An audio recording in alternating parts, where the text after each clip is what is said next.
Hello everyone, my name is Paige Gibbons-Backus and I am a site manager at Brentsville Courthouse Historic Center with the Prince William Office of Historic Preservation, and I am coming to you from the Brentsville Schoolhouse for Women's History Month to talk about all of the teachers who taught here inside this school, because from school records we know that they were all women. So before I start talking a little bit about these women who educated students here inside the town of Brentsville, I'm going to talk a little bit about the schoolhouse itself.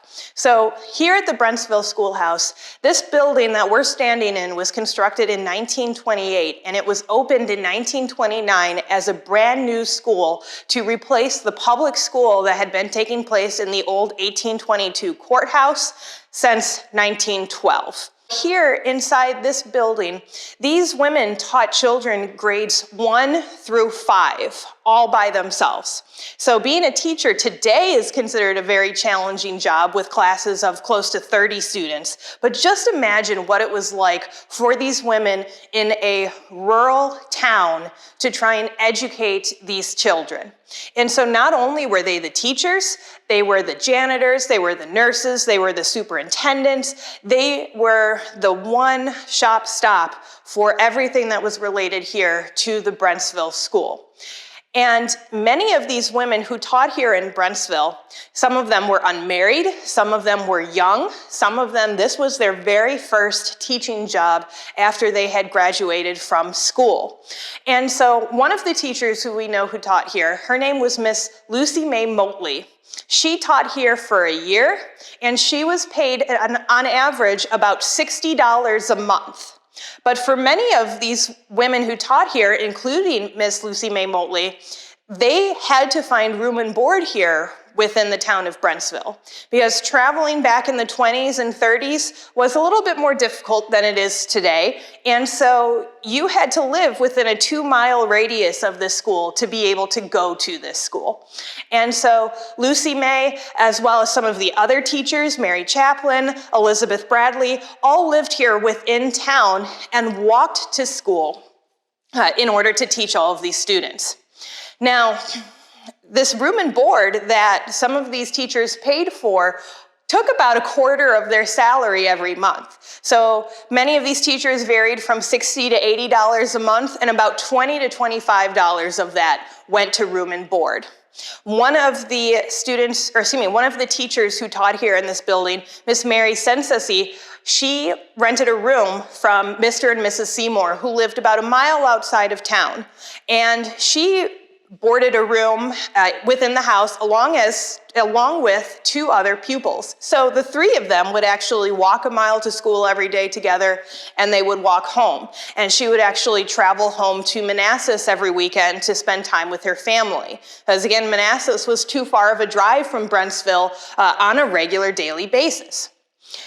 And so here inside the Brentsville School, it's actually with Miss Mary Sensasi that we have a lot of information about what the school was like here in the 20s and 30s, as well as what the experience was like for a teacher here in these buildings. And we actually have some of her memoirs that describe this. And so for Miss Mary Sensasi, much like a lot of these other teachers, this was her first teaching job.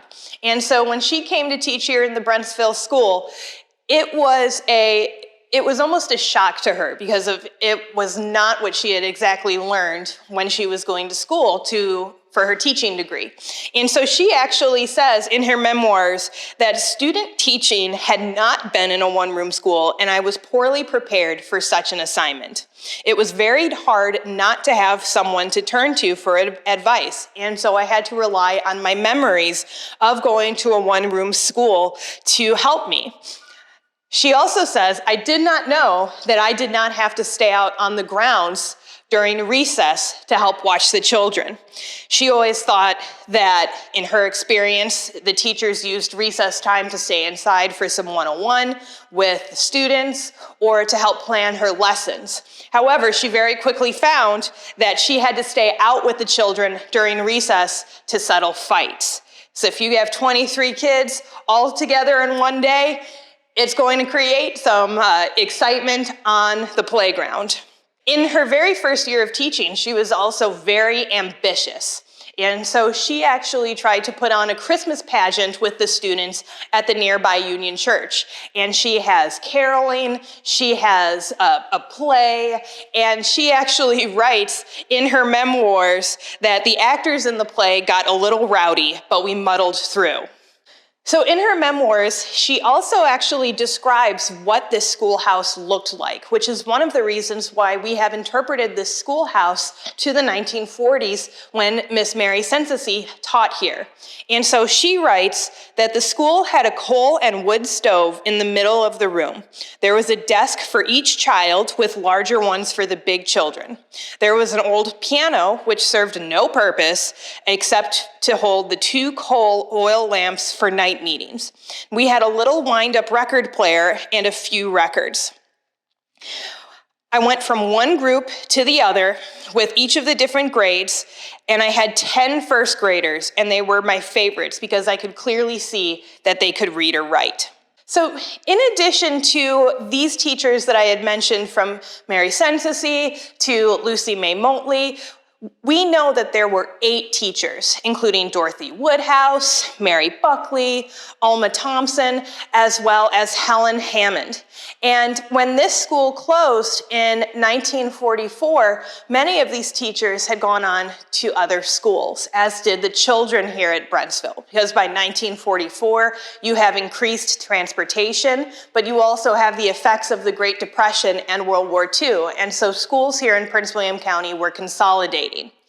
And so while these teachers are not in the history books per se, they still had a significant role to play here in Prince William County's history with making sure that the children here at Brentsville received an education so that they could improve their quality of life and have their own impacts on local history.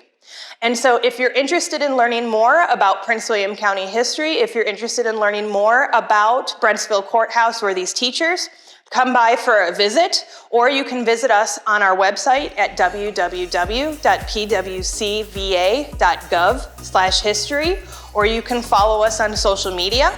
And don't forget, if you like this video, please like and subscribe, and we hope you'll come and see us soon.